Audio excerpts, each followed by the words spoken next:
നമസ്കാരം. കലാശക്കുട്ടിന്റെ അവസാന നിമിഷമാണ് നാളെ. അപ്പൊ അതിന് മുന്നോടിയായിട്ട് നമ്മുടെ BJP നേതാവ് ദേശീയ നിർവാഹക സമിതി അംഗവും അതുപോലെ ഈ റെയിൽവേയുടെ പാർട്ടി സർവീസ് കമ്മിറ്റിയുടെ ചെയർമാനുമായിട്ടുള്ള കൃഷ്ണ സർ ഇവിടെ വന്നിട്ടുണ്ട്. അപ്പൊ അദ്ദേഹത്തോട് ഈ രാഷ്ട്രീയ സാഹചര്യത്തെ കുറിച്ചും ഈ ഇലക്ഷന്റെ പ്രതീക്ഷയെ കുറിച്ചും അതുപോലെ തന്നെ നമുക്ക് വേണമെങ്കിൽ റെയിൽവേയെ കുറിച്ചും ഒക്കെ ചോദിക്കാം. അപ്പൊ നമ്മുടെ ഓർമ്മ പരിപാടിയിലേക്കും അദ്ദേഹത്തിന്റെ പുസ്തകത്തിന്റെ പേരിൽ സ്വാഗതം ചെയ്യുന്നു. അതുപോലെ തന്നെ സിറ്റി ജില്ലാ പ്രസിഡന്റായിട്ടുള്ള BJPയുടെ സിറ്റി ജില്ലാ പ്രസിഡന്റ് ജസ്റ്റിൻ ജേക്കബേട്ടനും ഇവിടെ വന്നിട്ടുണ്ട്.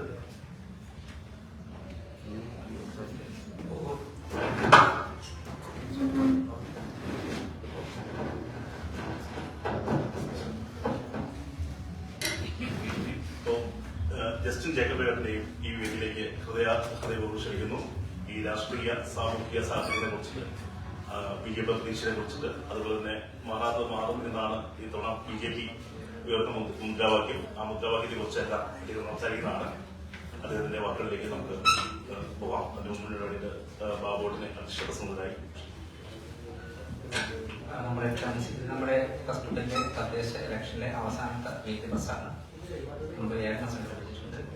നമ്മുടെ എത്തിയ CE കൃഷ്ണസഭയാണ് ഇപ്പോൾ ദേശീയ നിർവാഹക നമ്മുടെ BJPയുടെ കേരളത്തിലെ സംസ്ഥാന പ്രസിഡന്റായിരുന്നു. കേരളത്തിലെ ഏറ്റവും പ്രായം കുറഞ്ഞ പ്രസിഡന്റായിരുന്നു. കസ്റ്റഡിയിൽ വഹിച്ചിട്ടുണ്ട്. അദ്ദേഹത്തെ ഈ പരിപാടിയിലേക്ക് ഞാൻ ക്ഷണിക്കുന്നു. നമുക്ക് ആരംഭിക്കാം.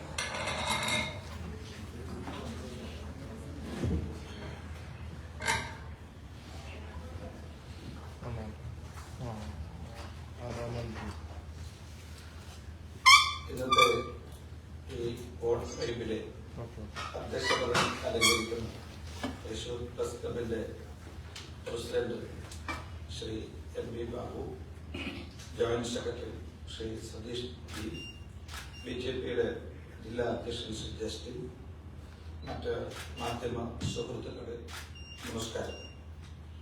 ആദ്യമായിട്ട് ഈ വോട്ട് ഫൈവില് ഭാരതീയ ജനതാ പാർട്ടിയുടെ NDAയുടെ പ്രതിനിധിയെ എന്നെ ക്ഷണിച്ചതിലുള്ള നന്ദി കൃതജ്ഞത ഞാൻ പ്രസ് ക്ലബിന്റെ ഭാരവാഹികൾക്ക് ആദ്യമേ രേഖപ്പെടുത്തുകയാണ്. ഞാൻ സൂചിപ്പിച്ചതുപോലെ ഒരു സുപ്രധാനമായ തെരഞ്ഞെടുപ്പ് പടിവാതിക്കൽ എത്തി നിൽക്കുന്നു. അതിന്റെ പശ്ചാത്തലത്തിലാണ് ഈ വോട്ട് ഫൈവ് പരിപാടി തൃശൂർ പ്രസ് ക്ലബ് സംഘടിപ്പിച്ചിട്ടുള്ളത്.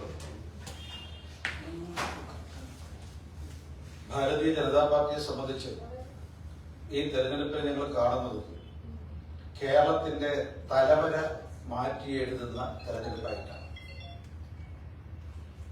കഴിഞ്ഞ 2024 തൃശ്ശൂർ പേരൂരിൽ നിന്നും ആരംഭിച്ച രാഷ്ട്രീയ മാറ്റം അത് ഈ തദ്ദേശ സ്വയംഭരണ സ്ഥാപനങ്ങളിലേക്ക് നടക്കുന്ന തെരഞ്ഞെടുപ്പിലൂടെ കേരളമാകെ വ്യാപിക്കും എന്നുള്ളതാണ് ഞങ്ങളുടെ പ്രതീക്ഷ, ഞങ്ങളുടെ ഉദ്ദേശം.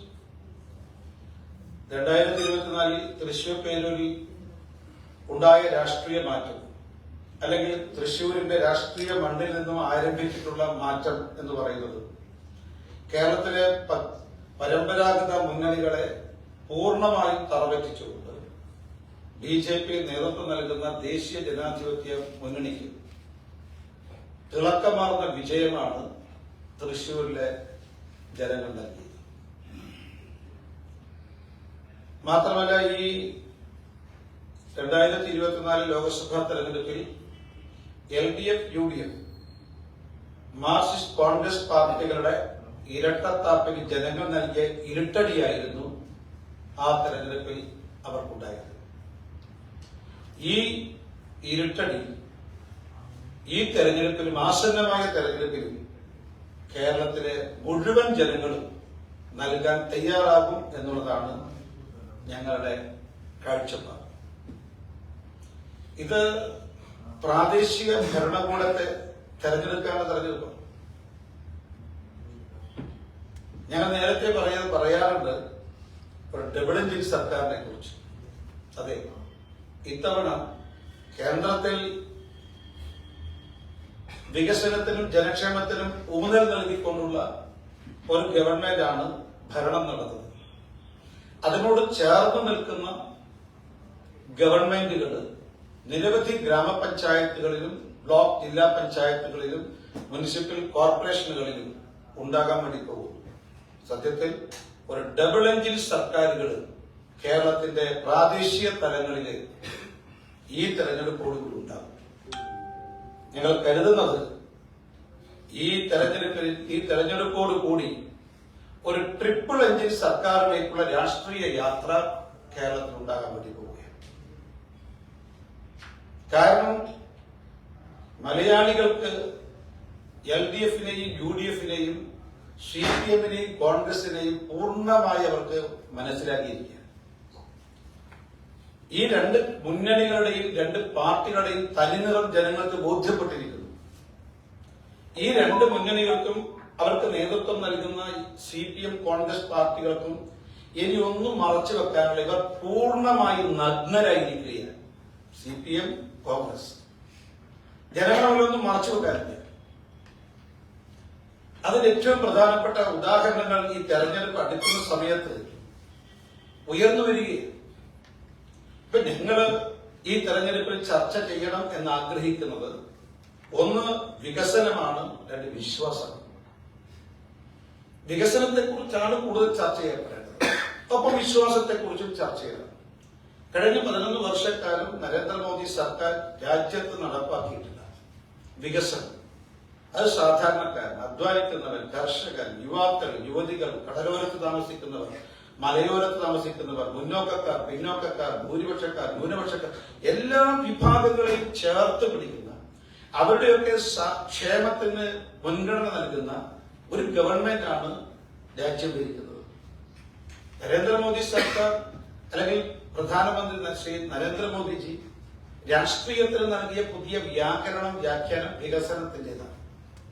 ആ വികസനം കേരളത്തിലെ ജനങ്ങൾക്ക് വിലക്കപ്പെട്ട കനിയായി മാറിയിരിക്കുന്നു. ആ വികസനം കേരളത്തിലും ഓരോ പൗരന്റെയും വീട്ടുമുറ്റത്തെത്തിക്കണം. ഈ ചർച്ചയാണ് നടക്കേണ്ടത്. അതുപോലെ വിശ്വാസത്തെ കുറിച്ചൊരു ചർച്ചയും നടക്കണം. പക്ഷെ ഇവിടെ നടക്കുന്ന ചർച്ച എന്താ? വികസനമല്ല. കാരണം രണ്ട് മുന്നണികൾക്കും വികസനത്തെ കുറിച്ചൊന്നും പറയാനില്ല. വികസനത്തിന്റെ രാഷ്ട്രീയം ജനമധ്യത്തിൽ അവതരിപ്പിച്ചുകൊണ്ട് ജനവിധി നേടുന്നത് BJPയും NDAയും മാത്രമാണ്. ഇപ്പൊ നോക്കൂ, ഇന്നലെ ഏറ്റവും ഒടുവിൽ കേരളത്തിൽ തൃശ്ശൂരിലെ ഈ വോട്ട് ബാങ്കിൽ പങ്കെടുത്തതിന് ശേഷം നമ്മുടെ ബഹുമാന്യനായ മുഖ്യമന്ത്രി കോഴിക്കോട് അവിടെ മീറ്റ് ദ പ്രസിൽ പങ്കെടുത്തു. അവിടെ വെച്ച് എന്താ പറഞ്ഞത്? അവിടെ വെച്ച് പറഞ്ഞത് ജമാഅത്ത് ഇസ്ലാമിയുമായിട്ടുള്ള ബന്ധത്തെക്കുറിച്ച്. അത് CPM സംസ്ഥാന സെക്രട്ടറി പറഞ്ഞു, ജമാഅത്ത് ഇസ്ലാമിയുമായിട്ട് ഒരു കാലത്തും ഒരിക്കലും ഞങ്ങൾ ബന്ധപ്പെട്ടിട്ടില്ല. പക്ഷേ ജമാഅത്ത് ഇസ്ലാമിയുടെ നേതൃത്വം അവർ തെളിവ് സഹിതം ജനമധ്യത്തിൽ മാധ്യമങ്ങളോട് പറഞ്ഞു, ഇതാ ഞങ്ങളുമായി ചർച്ച നടത്തിയിട്ടുണ്ട്. അത് 2011 നിയമസഭാ തെരഞ്ഞെടുപ്പിന് തൊട്ടുള്ള ഏപ്രിൽ മെയ് മാസം തെരഞ്ഞെടുപ്പ്, മാർച്ച് മാസമാണ് ജമാഅത്ത് ഇസ്ലാമി നേതൃത്വവുമായിട്ട് ആലുവ ഗസ്റ്റ് ഹൗസിൽ ചർച്ച നടത്തിയത്.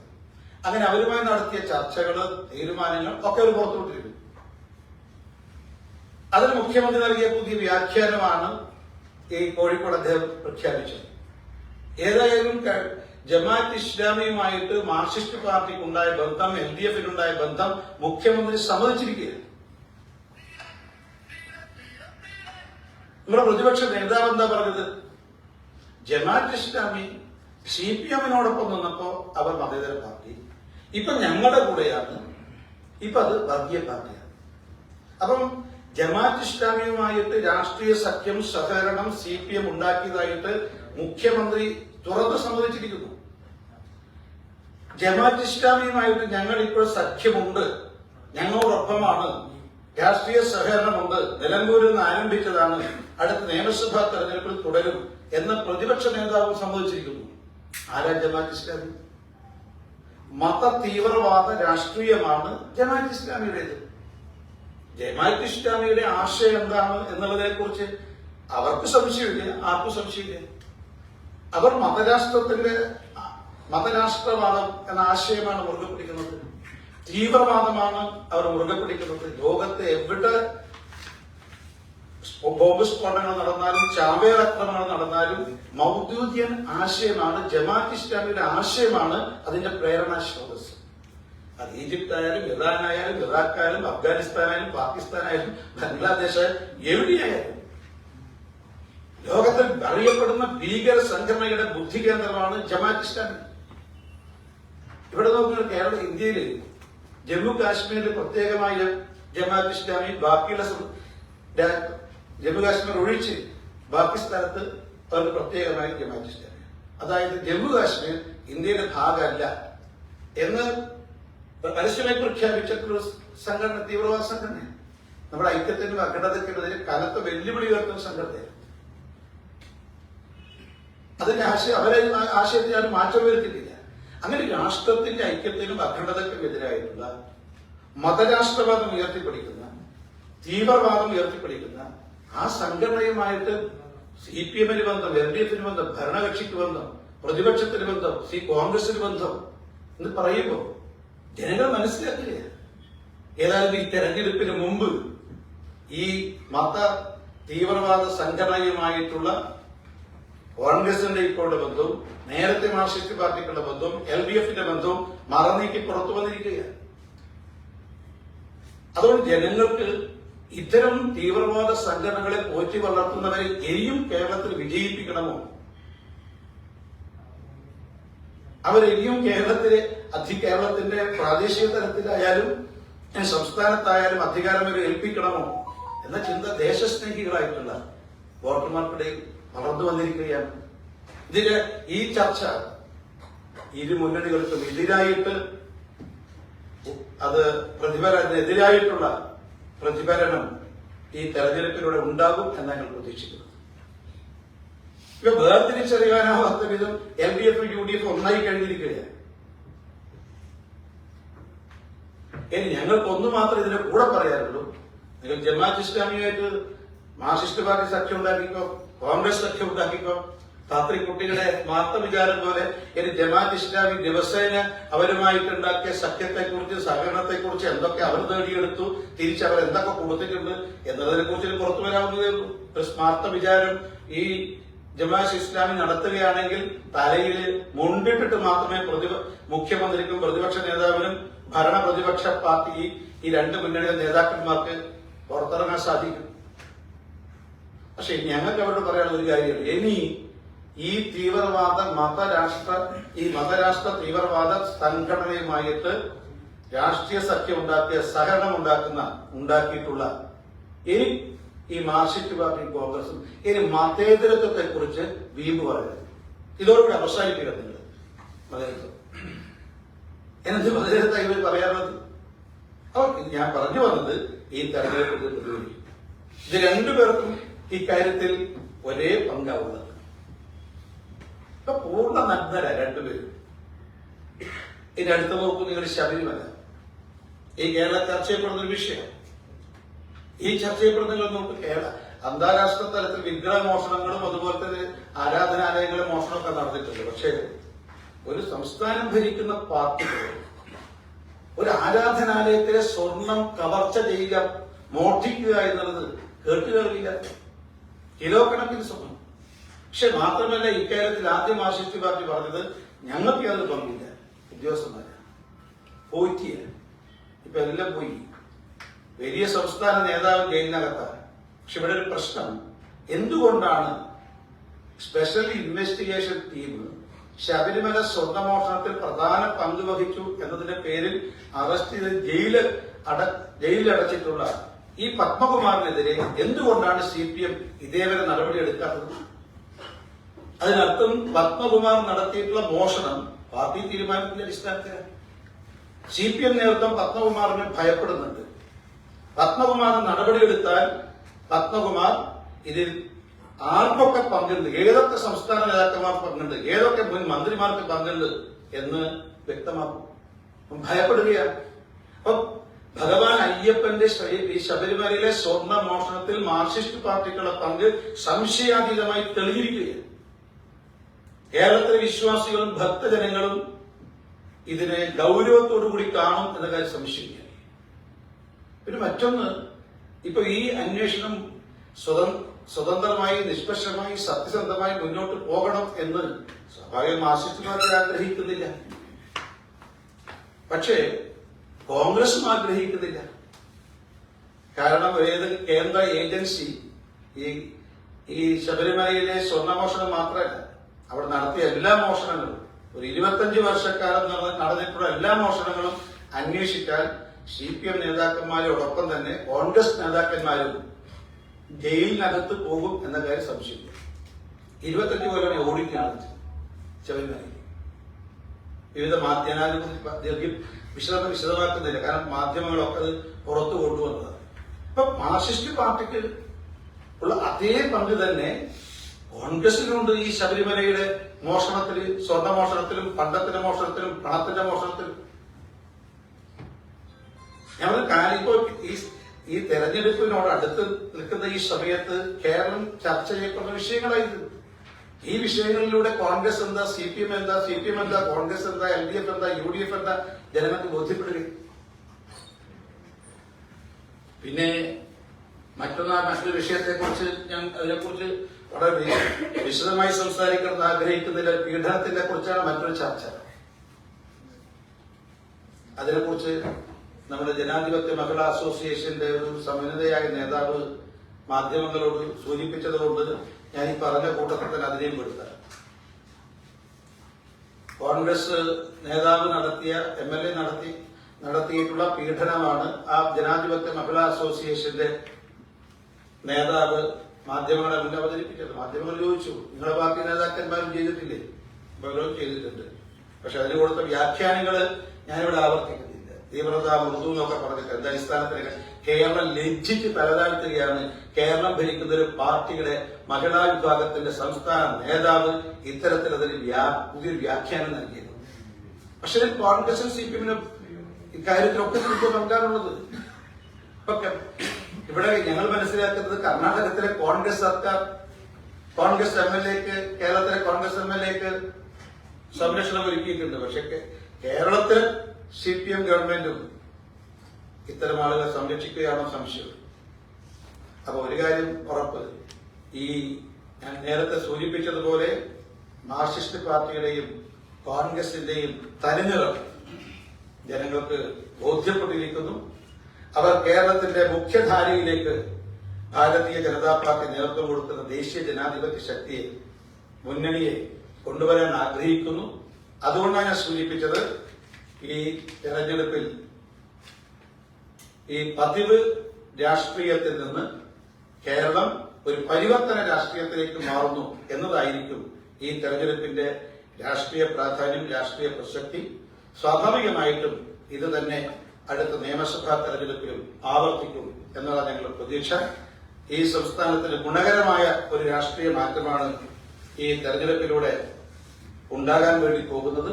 തീർച്ചയായും ഇതുവരെ ദേശീയ രാഷ്ട്രീയത്തിൽ നിന്ന് കേരളം, അതായത് വികസനത്തിനും ജനക്ഷേമത്തിനും ഊന്നൽ നൽകിക്കൊണ്ടുള്ള ഒരു ദേശീയ രാഷ്ട്രീയം ഈ കഴിഞ്ഞ 10 വർഷക്കാലമായി ഉരുത്തിരിഞ്ഞു വന്നിട്ടുണ്ട്. അതിൽ നിന്നും അകന്നു നിൽക്കുകയായിരുന്നു ഇതുവരെ കേരളം. പക്ഷേ ഈ വികസനത്തിനും ജനക്ഷേമത്തിനും ഊന്നൽ നൽകിക്കൊണ്ടുള്ള ഈ ദേശീയ തലത്തിലുള്ള നിലനിൽക്കുന്ന രാഷ്ട്രീയത്തോട് കേരളം ചേർന്ന് നിൽക്കാൻ പോകുന്ന, അല്ലെങ്കിൽ പൂർണ്ണമായും ചേർന്ന് നിൽക്കുന്ന ഒരു സാഹചര്യം, ഒരു രാഷ്ട്രീയം കേരളത്തിൽ ഉണ്ടാകാൻ വേണ്ടി പോകുന്നു. അതിനുള്ള അവസരമാണ് ഈ തദ്ദേശ സ്വയംഭരണ സ്ഥാപനങ്ങളിലേക്കുള്ള തെരഞ്ഞെടുപ്പ് എന്നാണ് ഭാരതീയ ജനതാ പാർട്ടി കരുതുന്നത്. ഞങ്ങളിതിന്റെ മുന്നൊരുക്കങ്ങൾ നേരത്തെ ഞങ്ങൾ നടത്തിയിരുന്നു. എല്ലാ പ്രവർത്തനങ്ങളും ഞങ്ങൾ നേരത്തെ നടത്തിയിട്ടുണ്ട്. അതുകൊണ്ട് ഞാൻ നേരെ സൂചിപ്പിച്ചതുപോലെ ഒരു മോദി മോഡൽ സർക്കാർ കേരളത്തിൽ ഉണ്ടാകണം. അത് പ്രാദേശിക തലത്തിലും സംസ്ഥാന തലത്തിലും ഉണ്ടാകണം എന്ന് ഞങ്ങൾ ആഗ്രഹിക്കുന്നുണ്ട്. 2024 ജനങ്ങൾ ആഗ്രഹം പ്രകടിപ്പിച്ചിട്ടുണ്ട്. ഇപ്പോൾ ഈ തെരഞ്ഞെടുപ്പിൽ ആ ആഗ്രഹം വളരെ ശക്തമായിട്ട് പ്രകടിപ്പിക്കാൻ ജനങ്ങൾ തയ്യാറാകും. തൃശ്ശൂരിൽ അതിന്റെ വിരാട് രൂപം നമ്മൾ കണ്ടതാണ്. തൃശ്ശൂർ കേരളം മുഴുവൻ ആവർത്തിക്കാൻ പോകുന്നു എന്നുള്ളതാണ് ഞങ്ങൾ ഈ തെരഞ്ഞെടുപ്പിനെ കുറിച്ച് ഞങ്ങൾ വിലയിരുത്തൽ വിശകലനം. നമസ്കാരം.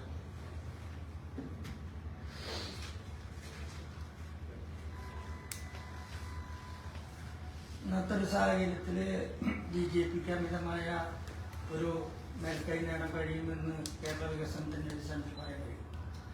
തീർച്ചയായിട്ടും കേരളത്തിലെ ജനങ്ങൾ വികസനം ആഗ്രഹിക്കുന്നു. ഈ കഴിഞ്ഞ ഒരു 6 പതിറ്റാണ്ടിലധിക കാലത്തെ CPM ഭരണവും കോൺഗ്രസ് ഭരണവും കേരളത്തെ എല്ലാ അർത്ഥത്തിലും തകർത്തു എന്നതിന് ആർക്കും സംശയം ഉണ്ടാവില്ല. അത് കായിക രംഗം മുതൽ കാർഷിക രംഗം വരെ അതേപോലെ സമസ്ത മേഖലയിലും സമ്പൂർണമായ തകർച്ചയാണ് കേരളത്തിലുണ്ടായത്. ഇത് എല്ലാവരും സമ്മതിക്കുക. അതുകൊണ്ട് ഇതിന് മാറ്റം വേണം, ജനങ്ങൾ ആഗ്രഹിക്കുക. LDF മതിയായി, UDF മതിയായി, ഇനി BJP, ഇനി ഇന്ത്യ എന്ന രീതിയിലേക്ക് മലയാളികൾ ചിന്തിക്കാൻ തുടങ്ങിയിരിക്കുകയാണ്. അതുകൊണ്ടാണ് ഞങ്ങൾ പറഞ്ഞത് ഇനി മാറാത്തത് മാറും. അത്തരമൊരു രാഷ്ട്രീയ മാറ്റമാണ് ഈ തെരഞ്ഞെടുപ്പോടുകൂടി കേരളത്തിൽ ഉണ്ടാകുന്നത്.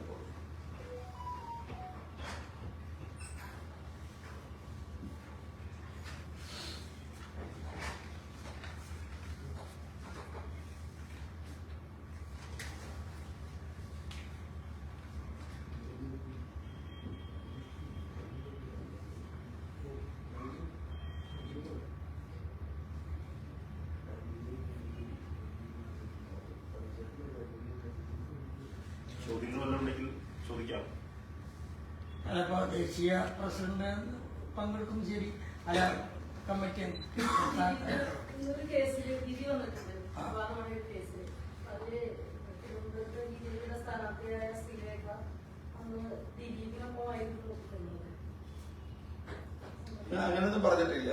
അവരതിന്റെ വ്യക്തമായിട്ട് അവരുടെ പ്രസ്താവനയെ മാധ്യമങ്ങള് തെറ്റിദ്ധാരണാജനകമായിട്ട് അവതരിപ്പിച്ചപ്പോൾ അവരവരുടെ വ്യക്തമായ കാഴ്ചപ്പാട് അവർ മാധ്യമങ്ങളുമായി പങ്കുവച്ചിട്ടുണ്ട്.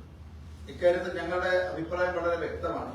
നേരത്തെ പ്രഖ്യാപിച്ചതാണ്, അതിജീവിതമാരോടൊപ്പമാണ് ഭാരതീയ ജനതാ പാർട്ടി.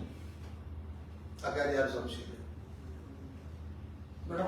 അതുമായി ബന്ധപ്പെട്ട കേസിലും ശ്രീരേഖയുടെ ഭാഗത്ത് ആദ്യം അത്തരത്തിലൊരു സമീപനം ഉണ്ടായിട്ടുണ്ടായിരുന്നു.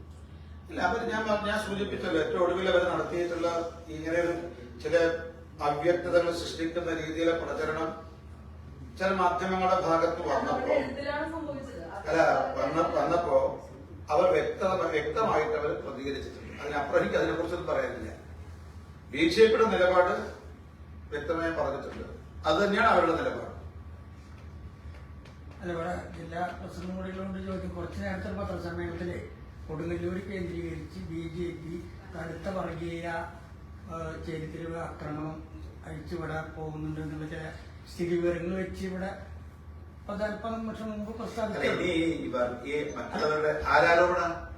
BJPയിലേക്ക് വന്ന KSU KJയിലേക്ക് വന്ന് BJP പുറത്ത് ചാടില്ല. കൃത്യമായ ചിത്രങ്ങൾ വെച്ചാണ് പറഞ്ഞത്. അതിനെക്കുറിച്ചിപ്പോ ഒരു കൂടി ഉള്ളതുകൊണ്ട് ചോദിച്ചു മാത്രം. ഈ വികസനത്തെ കുറിച്ച് ചോദ്യം ഞങ്ങളെല്ലാവരും ഒരു നമ്മൾ ചോദ്യം ചോദിക്കുന്നു. നമ്മുടെ ഈ റെയിൽവേയുടെ ഒരു വികസന പ്രവർത്തനങ്ങൾ അത് എത്രത്തോളം പെട്ടെന്ന് പൂർത്തിയാവും? ഞങ്ങളെല്ലാവരും ഇപ്പൊ കേരളത്തിലെ റെയിൽവേ രംഗത്ത് ഒരു വികസന വിപ്ലവം തന്നെ നടന്നു. ഇപ്പൊ കഴിഞ്ഞ വർഷം നമുക്ക് ബഡ്ജറ്റ് അലോക്കേഷൻ കേരളത്തില് 3100 കോടിയോളം രൂപയാണ് കേരളത്തിലെ റെയിൽവേ വികസനത്തിന് ലഭിച്ചത്. ഇവിടെ കേരളത്തില് UPA ഭരിച്ചപ്പോ ഏറ്റവും ഒടുവിൽ 8 മന്ത്രിമാർ കേരളത്തിൽ ഉണ്ടായിരുന്നു.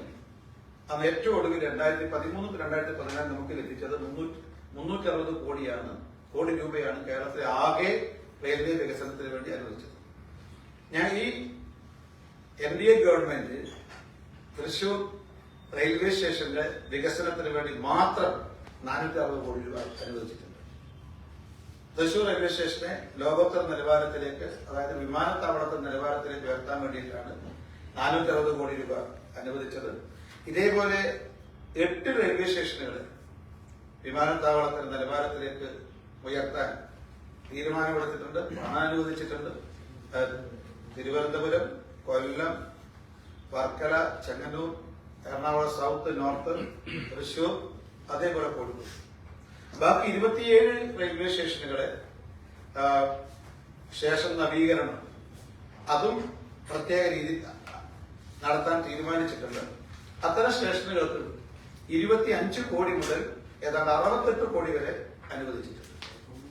ഇതേപോലെ തന്നെ 125 കിലോമീറ്റർ പാത ഇപ്പോൾ നിർമ്മിച്ചിട്ടുണ്ട്. ഇനി നമ്മുടെ പാതയുടെ പുതിയ പാത, അതായത് മംഗലാപുരം മുതൽ ഷൊർണൂർ വരെ 4 വരിപ്പാതയും ഷൊർണൂർ മുതൽ എറണാകുളം വരെ 3 വരിപ്പാത, എറണാകുളം മുതൽ കന്യാകുമാരി വരെ 3 വരിപ്പാത, ഇതിന്റെ അടിസ്ഥാനത്തിലുള്ള പ്രവർത്തനം നടക്കാൻ വേണ്ടി പോവുകയാണ്. അതാണ് പാതയുടെ വികസനം.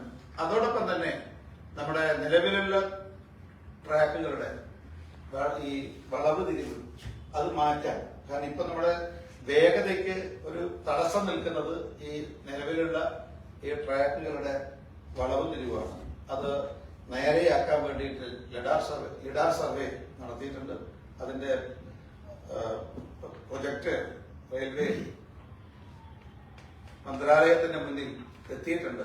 അത് അംഗീകരിക്കുന്ന പക്ഷം ഇവിടെ എക്വിസിഷൻ നടപടിയും അതേപോലെ തന്നെ സിഗ്നൽ മോഡേണൈസേഷൻ നടക്കും. പിന്നെ നമുക്ക് വന്ദേ ഭാരത് എക്സ്പ്രസ് 120 കിലോമീറ്ററിലും ബാക്കി എല്ലാ എക്സ്പ്രസ്സുകളും 130 കിലോമീറ്റർ ഓടിക്കാൻ സാധിക്കും.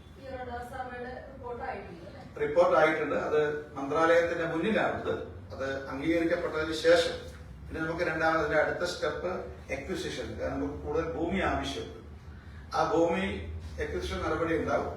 അതിനോടൊപ്പം തന്നെ ഈ പ്രവർത്തനം നേരെയാക്കുന്ന പ്രവർത്തനം നടക്കും. സൈമൾട്ടേനിയസ്ലി നമ്മുടെ ഇന്നത്തെ നമ്മുടെ സിഗ്നൽ സിസ്റ്റത്തെ അടിമുടി മാറ്റണം. അതിനുവേണ്ട മോഡേണൈസേഷൻ അതിനും ആവശ്യമുണ്ട്. ഇത് രണ്ടും ഒരുമിച്ച് നടക്കും. ഈ ലെവൽ ക്രോസുകൾ കുറയ്ക്കുന്ന കാര്യത്തില് അതുപോലെ തന്നെ നമ്മുടെ വന്ദേ ഭാരത് സ്ലീപ്പർ വന്ദേ ഭാരത് അതിന്റെ നിർമ്മാണം നടന്നുകൊണ്ടിരിക്കുന്നു. ഇപ്പൊ അത് മനസ്സിലാക്കുന്നത് സ്ലീപ്പർ വന്ദേ ഭാരത് എക്സ്പ്രസ് കേരളത്തിലും ഉടൻ തന്നെ ലഭിക്കും എന്നാണ് ഞാൻ പ്രതീക്ഷിക്കുന്നത്. കൂടുതലായിട്ട് വരുമ്പോഴേ പ്രധാനമായിട്ടും ആവശ്യം കൂടുതലായിട്ട് ഉയർന്നു വരുന്നത് ജനപ്രതിനിധികൾ ഉന്നയിക്കുന്നത് അവരവരുടെ സ്ഥലങ്ങളിൽ സ്റ്റോപ്പ് വേണം എന്നതാണ്. അത് എത്രത്തോളം പ്രായോഗികമായിട്ട് ചെയ്യാൻ സാധിക്കും? അതില് ഒരു ഒറ്റ നാളിൽ ഞങ്ങൾ വെച്ചിട്ടുള്ള നിർദ്ദേശം ഹ്രസ്വദൂര യാത്രക്കാരുടെ പ്രശ്നം അഡ്രസ് ചെയ്യുന്നത്. അതിൽ സാധാരണക്കാരുടെ തൊഴിലാളികളുണ്ട്, സർക്കാർ ജീവനക്കാരുടെ അല്ലാത്തവരുടെ പലരും ഉണ്ട്. അതുകൊണ്ട് ഹ്രസ്വദൂര ജീവനക്കാരുടെ പ്രശ്നങ്ങൾ പരിഹരിക്കാൻ മെമു കൂടുതൽ ഓടിക്കുക. ദീർഘദൂര തീവണ്ടികൾക്ക് എല്ലാ സ്റ്റേഷനിലും സ്റ്റോപ്പ് അനുവദിക്കുന്നതിന് പകരം ഈ ഹ്രസ്വദൂര യാത്രക്കാരുടെ പ്രശ്നങ്ങൾ പരിഹരിക്കാൻ വേണ്ടി കൂടുതൽ മെമു അനുവദിക്കണമെന്നാണ്. അപ്പൊ ഞാൻ ചെയർമാനായിട്ടുള്ള കമ്മിറ്റി ആവശ്യപ്പെട്ടത് പാലക്കാട് ഡിവിഷനിൽ 2, ചുരുങ്ങിയത് 2 മെമു ഓടുന്നതിന് പുറത്ത്, അതുപോലെ തിരുവനന്തപുരം ഡിവിഷനിൽ 2 മെമു, ഇങ്ങനെ 4 മെമു ഓടിക്കാൻ സാധിച്ചാൽ, കൂടുതൽ മെമു ആവശ്യമാണ്, പക്ഷെ 4 മെമു എങ്കിലും നമുക്ക് കേരളത്തിൽ ഓടിക്കാൻ സാധിച്ചാൽ ഈ നേരത്തെ സൂചിപ്പിച്ച ഈ യാത്രക്കാരുടെ പ്രശ്നങ്ങൾ പരിധിയോടെ പരിഹരിക്കാൻ സാധിക്കും. ഈ ലെവൽ ക്രോസുകൾക്ക് പകരം ഓവർബ്രിഡ്ജുകൾ വരുന്ന കാര്യത്തില് ഇപ്പൊ നമുക്ക് 58 ഓവർബ്രിഡ്ജുകൾ നമ്മുടെ ഓവർബ്രിഡ്ജുകൾക്ക് മന്ത്രാലയം അനുമതി നൽകിയിട്ടുണ്ട്. അത് പൂർണ്ണമായും റെയിൽവേ മന്ത്രാലയമാണത് ചെയ്യുന്നതിന് മുഴുവൻ പണവും നൽകുന്നത് റെയിൽവേ മന്ത്രാലയമാണ്. പക്ഷെ അതിന്റെ അലൈൻമെന്റ്, DPR ഇതൊക്കെ തയ്യാറാക്കേണ്ടത് നമ്മുടെ കേരള റെയിൽവേ KRLD എന്ന് പറഞ്ഞ സ്ഥാപനമുണ്ട്. അവരാണ് ഇതിന്റെ എക്വിസിഷൻ, അലൈൻമെന്റ്, DPR ഇത് തയ്യാറാക്കി കൊടുക്കുന്നത്. പക്ഷേ ഇതേവരെ ദൈവം സഹായിച്ചിട്ട് കേരള ഗവൺമെന്റ് ഒരു നടപടിയും അതിലെടുത്തിട്ടില്ല. അതുകൊണ്ട് സാങ്ഷൻ ചെയ്ത് 58 മേൽപ്പാലം അതേപോലെ തൃശൂർ റെയിൽവേ സ്റ്റേഷനിലെ മറ്റ് പല റെയിൽവേ സ്റ്റേഷൻ നിർമ്മാണം തുടങ്ങി. പക്ഷെ തൃശൂർ റെയിൽവേ സ്റ്റേഷൻ നിർമ്മാണം മുന്നോട്ട് പോകുന്നില്ല. ടെൻഡർ ജസ്റ്റ് പൂർത്തിയാക്കിയിട്ടേ ഞാൻ മനസ്സിലാക്കുന്നതിന്റെ പ്രോസസ്സ് ഇനി വളരെ വേഗതയിൽ നടക്കാൻ വേണ്ടി പോകുന്നു എന്നാണ് ഞാൻ മനസ്സിലാക്കിയത്. അതിലെ പ്രാരംഭ പ്രവർത്തനങ്ങളിൽ എല്ലാ തീരുമാനങ്ങളും കൈക്കൊണ്ടിട്ടുണ്ട്, പണം അനുവദിച്ചിട്ടുണ്ട്. അവിടെ നിർമ്മാണ പ്രവർത്തനം ഉടൻ ആരംഭിക്കും എന്നാണ് ഞാൻ മനസ്സിലാക്കുന്നത്. സംസ്ഥാനത്തെ മിക്ക റെയിൽവേ സ്റ്റേഷനുകളും നവീകരണം നടന്നുകൊണ്ടിരിക്കുകയാണ്. നവീകരണം കാലഘട്ടത്തിന്റെ ആവശ്യമാണ്. പക്ഷെ അതോടൊപ്പം തന്നെ യാത്രക്കാർക്ക് പലതരത്തിലുള്ള അസൗകര്യങ്ങൾ ഇതുകൊണ്ട് ഉണ്ടാവുന്നുണ്ട്. അപ്പൊ അത് സമയബന്ധിതമായിട്ട് ഇതെല്ലാം പൂർത്തിയാക്കാവുന്നത് കൂടെ പ്രധാനമല്ലേ? ഓക്കെ, സ്വാഭാവികമായിട്ടും ആ പ്രവർത്തനം നടന്നുകൊണ്ടേയിരിക്കുകയാണ്. ഇപ്പോൾ സമയബന്ധിതമായി തന്നെ ഈ ശ്രീലേഖയുടെ കാര്യം പറഞ്ഞാൽ അവര് എല്ലാവർക്കും ആവർത്തിച്ചുകൊണ്ടിരിക്കുന്നുണ്ട്. അല്ലെങ്കിൽ ദിലീപിനൊപ്പം ഒരു അതിജീവിതം തന്നെ പറയുന്നു ദിലീപാണ് കുറ്റക്കാരെന്ന്, അല്ലെങ്കിൽ അദ്ദേഹത്തിന് പറയുന്നുണ്ട്. അപ്പൊ ഈ ശ്രീലേഖ തിരുത്താനുള്ള ഒരു ശ്രമം പാർട്ടിയുടെ ഭാഗത്തുണ്ടാവും. അല്ലല്ല, അവരെ സംബന്ധിച്ച് അവരിപ്പോ ഏറ്റവും ഒടുവിൽ അവർ നടത്തിയ ഒരു പ്രസ്താവനയെ കുറിച്ചാണ് മാധ്യമങ്ങൾ തെറ്റായിട്ട് ഞാൻ നേരത്തെ ചോദിച്ച ഉത്തരം പറഞ്ഞു. ഒരു അവർ പറയാത്ത ചില കാര്യങ്ങളിലേക്ക് അതിനെ ആർട്ടിക്കുലേറ്റ് ചെയ്യും. പക്ഷെ അവരതിന് ശേഷം അവരുടെ വ്യക്തമായ രീതിയിൽ അവരുടെ കാഴ്ചപ്പാട് എന്താണ് അവർ ഉദ്ദേശിച്ചത് എന്ന് പറഞ്ഞിട്ടുണ്ട്. അത് ഭാരതീയ ജനതാ പാർട്ടിയുടെ നിലപാടാണ്. അതിജീവിതയോടൊപ്പമാണ് BJP എന്ന് നേരത്തെ ഞങ്ങൾ പ്രഖ്യാപിച്ചിട്ടുണ്ട്. അത് തന്നെയാണ് ഇപ്പോൾ തുടരുന്നത്. അത് കേവലം സിനിമാ നടിമാരുടെ കാര്യത്തിൽ മാത്രമല്ല, എല്ലാ സ്ത്രീകളുടെ കാര്യത്തിലും ഞാൻ നിലപാടാണ്. അല്ല, അത് അവർ പറഞ്ഞല്ലോ, അവർ വ്യക്തമാക്കിയിട്ടുണ്ട്. ഏറ്റവും ഒടുവിൽ അവർ നടത്തിയിട്ടുള്ള സ്റ്റേറ്റ്മെന്റ് കണ്ടല്ലോ. ഏറ്റവും ഒടുവിൽ അതില് അവര് പറയുന്നതല്ല കാണിച്ചത്. അല്ല, അവര് വളരെ സ്ട്രെയിറ്റ് ആയിട്ട് തന്നെയാണ്. അത് കൺഫ്യൂഷൻ വന്ന സമയത്ത് അവർ വളരെ സ്ട്രെയിറ്റ് ആയിട്ട് പറഞ്ഞിട്ടുണ്ട് BJP നമുക്ക്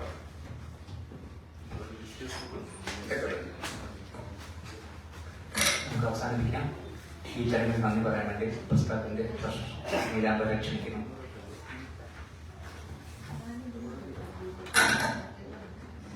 BJP-യുടെ രാഷ്ട്രീയ ലക്ഷ്യങ്ങളും നിലപാടുകളും അതോടൊപ്പം കേരളത്തിൽ നടക്കുന്ന റെയിൽവേ വികസനവും സംബന്ധിച്ച് വിശദമായി സംസാരിച്ച ദേശീയ നിർവാഹക സമിതി അംഗം PK കൃഷ്ണദാസിക്ക് നന്ദി. അതോടൊപ്പം പങ്കെടുത്ത ശ്രീ ജയശ്രീക്കും MB ബാബു, സതീഷ് എന്നിവർക്കും നന്ദി രേഖപ്പെടുത്തുന്നു. എത്തിച്ചേർന്ന എല്ലാ മാധ്യമപ്രവർത്തകർക്കും നന്ദി.